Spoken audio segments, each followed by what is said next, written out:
Hi, everybody. Welcome back to Patriots History. I'm Larry Swikart, co-author of Patriots History of the United States. Just returned from some homeschool conventions. I will be at the California Homeschool Convention June 13th through 15th in Ontario, California, or as former Governor Arnold Schwarzenegger would say, California. And so if you're out there, please stop by my booth, say hi, take your, have your picture taken, make sure if you got a copy of Patriots History or any of my other books, be sure you bring it. Have so many people go, oh, I forgot to bring my book. Well, too bad. Now you got to buy a new one from me. Just kidding. Do make sure that you've got the latest copy of the latest edition of Patriots History of the United States, which is the 15th anniversary edition. If you go to the website, scroll way down, you'll see sign up for the newsletter. You do that, we'll send you the 20th anniversary edition, which consists of a PDF of the years 2018 to 2023, which I just wrote, and about 20 pages of new inserted material, but it really needs to go with the 15th anniversary edition. You get too much older and the pages don't jibe, the headers don't jibe. It's not good. So check that out. Again, I need to remind you, if you don't know, I have a full curriculum that goes with Patriots History of the United States, including me teaching every single chapter of Patriots History of the United States in video, high production video, 22 lessons, 22 chapters in the book, and 22 videos. No license to expire. Use it with as many kids as you want, as long as you want. And it's great. I mean, it takes care of everything, walks you right through the book. Likewise, we have a full world history curriculum, starts at 1775 and goes to the present. And that one has 15 videos. The units are a lot longer because we deal with Russia and China and India and Latin America, Middle East, Europe. All the big names are there.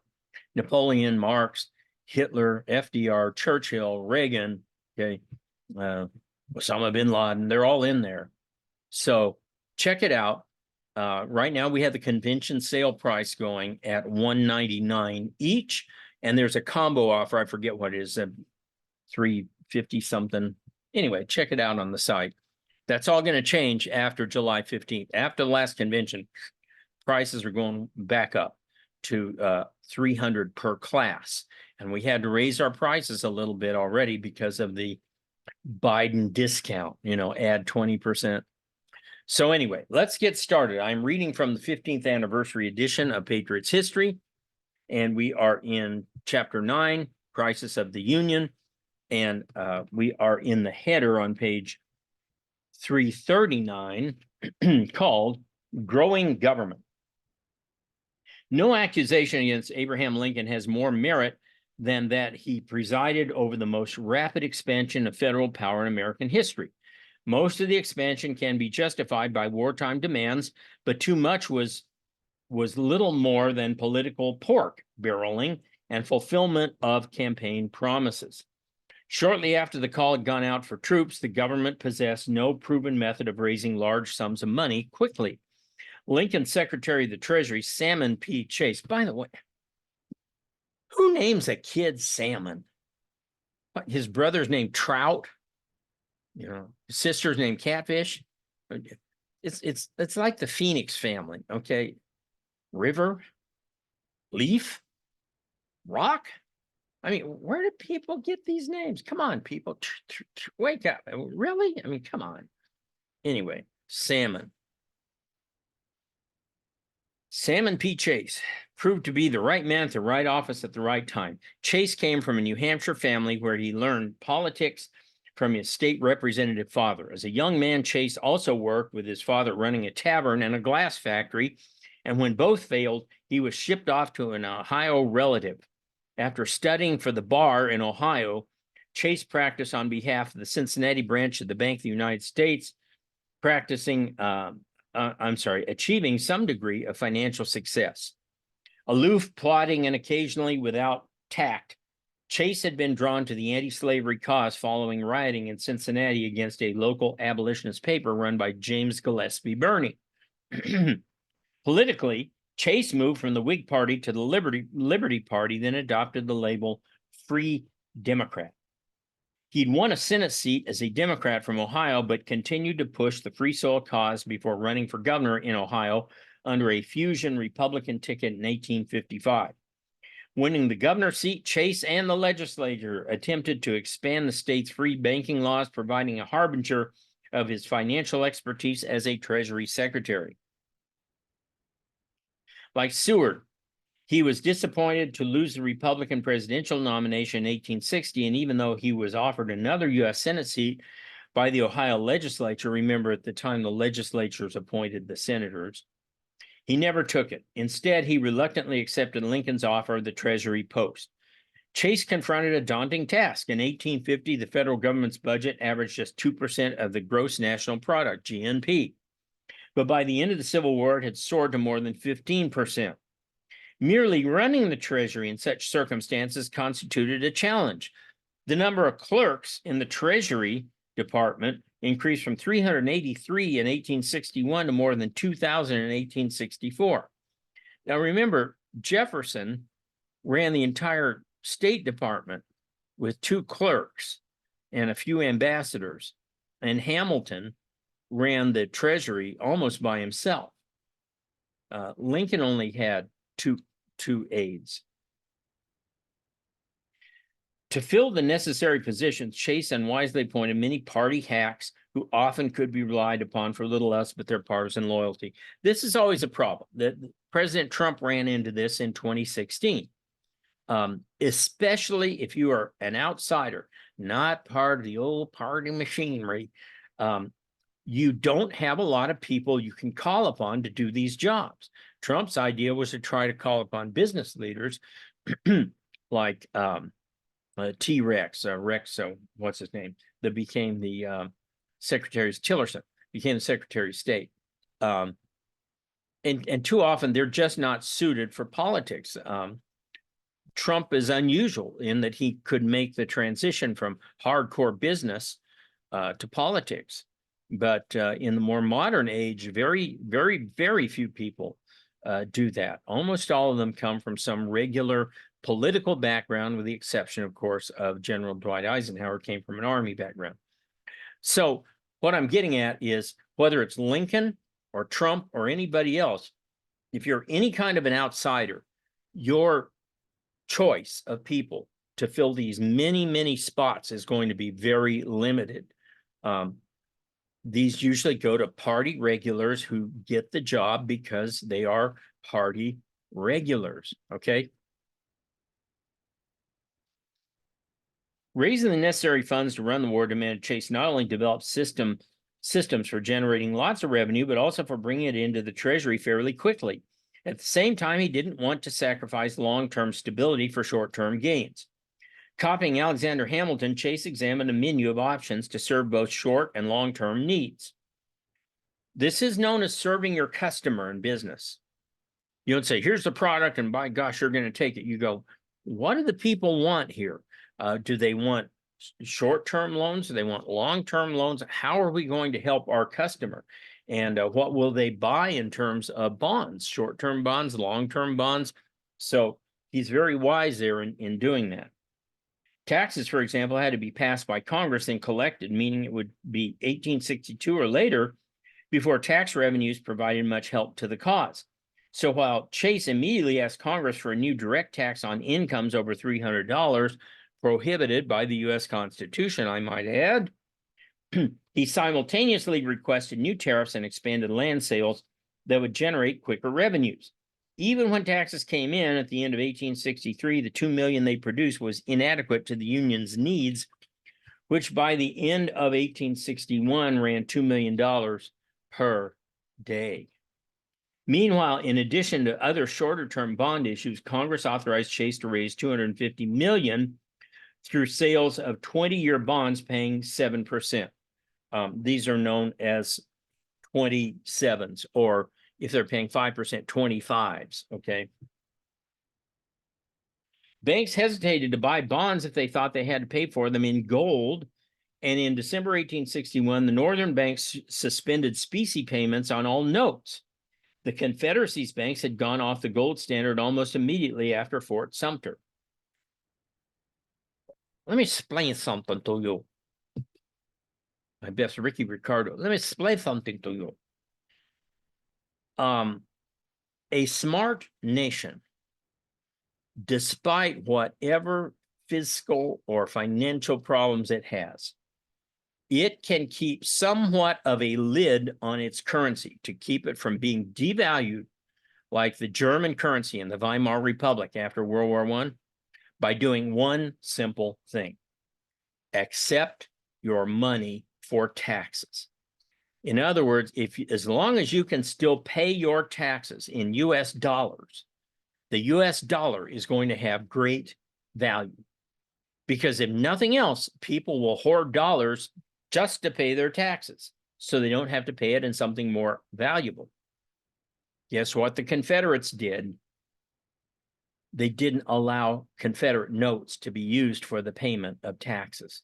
Big mistake. Stupid, stupid, stupid. So right off the bat, the Union was guaranteeing that even if they had to inflate the economy a little bit, the dollars, the greenbacks, whatever they were calling them, the US notes, would still maintain some value, while the Confederates, almost right off the bat, ensured they were going to have hyperinflation before the end of the war. It was inevitable. Chase advanced a paper money concept to Congress that would allow the Treasury to issue 100 million in notes that would circulate as, quote, lawful money and a legal tender of all debts, public and private. So if you take out a dollar bill right now and you look on your dollar bill or $10 bill or $50 bill, you'll see the writing. This note is legal tender for all debts, public and private, meaning supposedly merchants must take this in payment of debts.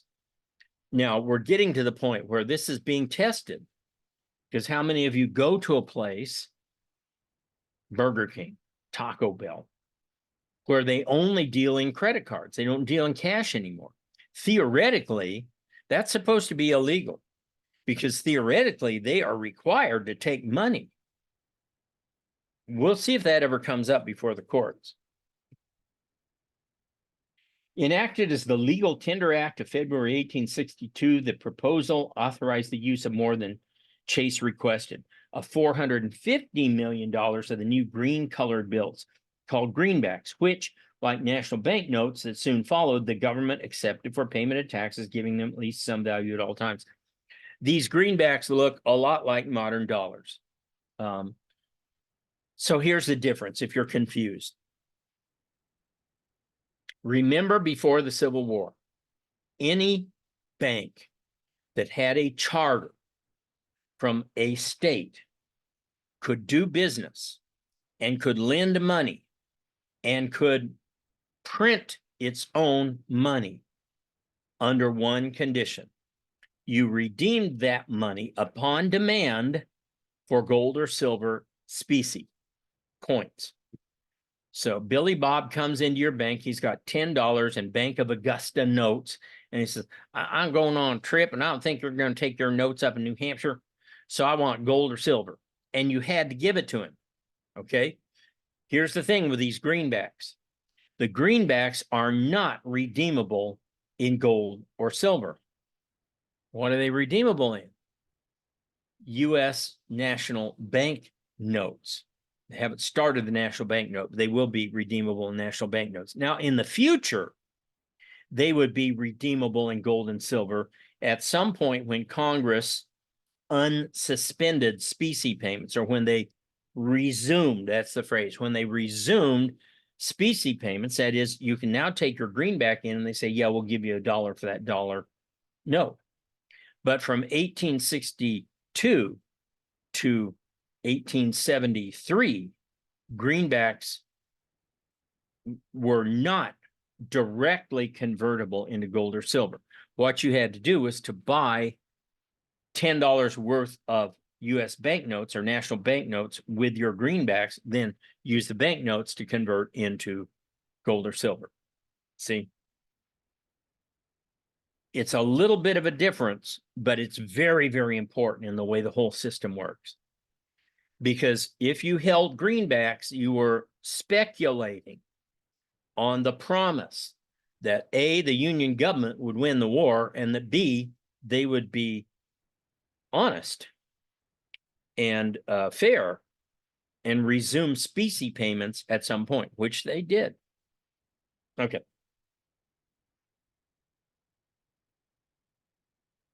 The temporary money gave the nation a wartime circulating medium and also enabled the government to pay its bills. Congress also authorized Chase to borrow an additional $500 million.